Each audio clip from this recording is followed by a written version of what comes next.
휴지와 함께하는 마법 같은 연말정산 두 번째, 공제 내용 확인하기입니다. 이 영상에서는 공제 자격이 어떤 것이 있고 공제를 받는 가능한 금액은 떻게 확인하는지 알아보도록 하겠습니다.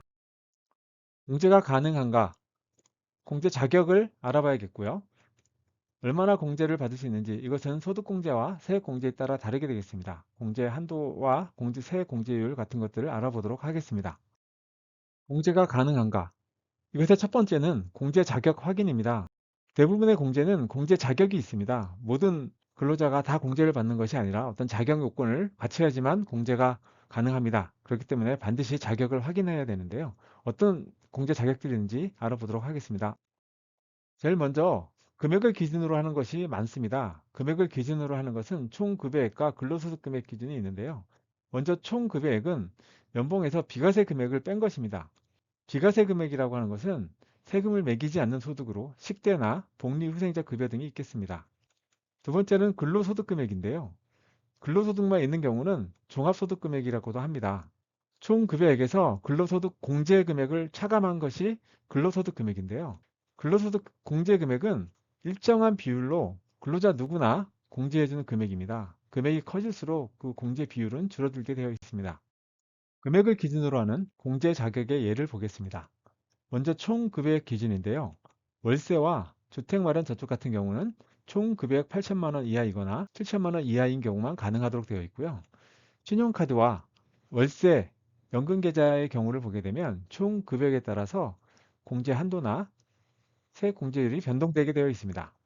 그다음 근로소득 금액을 기준으로 하는 예를 보면 먼저 분여자 공제가 있겠는데요. 분여자 공제는 근로소득 금액 기준 3천만 원 이하자만 가능합니다. 총 금액 기준으로는 4,147만 588원이 되겠습니다. 다음으로 종교단체 기부금 공제를 보겠습니다. 근로소득 금액의 10%가 한도가 되겠고요. 연봉 5천만 원인 근로자를 보게 되면 총 급여액을 먼저 구해야 되는데요. 비과세를 빼게 됩니다. 비과세가 120만 원이라고 한다면 총 급여액은 4,888만 원이 될 것이고요. 거기에 근로소득 공제를 또 차감하고 나면 실제 근로소득 금액은 3,661만 원이 됩니다. 그래서 본인이 실제로 500만 원을 기부해왔다고 하면 500만 원을 다 공제받는 것이 아니라 공제 대상 금액은 366만 1,000원이 되겠습니다. 이 한도가 적용이 되고 남는 금액은 차년도로 이월이 되게 되어 있습니다. 이월이 되는데 만약 매년 똑같은 기준으로 기부를 한다면 항상 초과가 되기 때문에 10년이 지나고 나면 결국은 소멸이 되기 때문에 의미가 없어집니다. 그래서 이 기준은 잘 알고 적용하시면 되겠습니다. 이외에 공제 자격들이 있는데요. 일단 인적공제를 보시면 인적공제는 나이 요건, 생계 요건, 소득 요건 같은 것들이 있습니다. 이런 요건들이 다 맞아야지만 부양가족으로서 기본공제를 받을 수가 있고요. 주택 관련 공제 같은 경우는 연말 현재로 세대주 여부 또는 무주택이나 1주택이냐에 따라서 적용되기도 하고 적용되지 않기도 합니다. 월세 같은 경우는 무주택자만 가능하고요. 장기주택 저당 차익금 같은 경우는 1주택자만 가능합니다. 본인의 자격 요건이 맞는지 잘 살펴본 후에 공제를 받으시기 바라겠습니다. 공제 요건 중에 최저 사용 금액이라고 있습니다. 공제 문턱이라고 하는데요. 두 가지가 있습니다. 신용카드와 의료비인데요.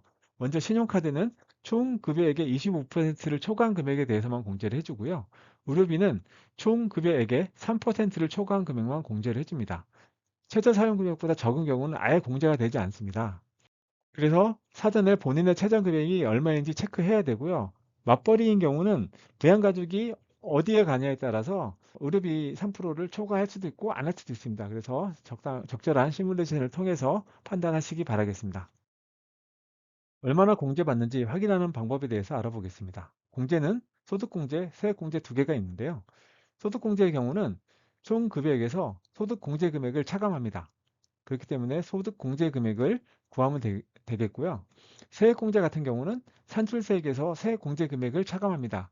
이때 세액공제 금액은 세액공제 대상 금액에 세액공제율을 곱하게 됩니다. 그렇기 때문에 세액공제할 때는 세액공제 대상 금액과 세액공제율 두 가지를 봐야 됩니다. 그리고 소득공제 금액과 세액공제 대상에게는 한도가 있는 항목들이 많이 있습니다. 이번에는 소득공제와 세액공제에 대해서 얼마나 공제를 받을 수 있는지, 한도는 어떻게 적용되는지 알아보도록 하겠습니다. 먼저 소득공제에 연금보험료와 건강보험료 같은 경우는 납입액 전액을 공제를 해줍니다. 한도는 없습니다. 전세자금 대출 공제 같은 경우는 원리금 상환액의 40%를 공제해주고요. 한도는 400만 원이 되겠습니다. 청약저축의 경우는 납입액의 40%가 되겠고 한도는 120만 원입니다. 납입액 기준으로는 300만 원이 되겠습니다. 그다음에 세액공제를 보겠습니다. 세액공제는 세액공제 대상 금액을 구하게 되고요. 부당성 보험료 같은 경우는 납입액 전액이고 한도가 100만 원입니다. 교육비는 마찬가지로 납입액 전액이지만 한도는 초중고는 1인당 300만 원, 대학생은 900만 원이 되겠습니다. 기부금의 경우는 납입액 전액이고 근로소득 금액 기준으로 기부금 종류에 따라서 100%, 30%, 10%가 적용됩니다.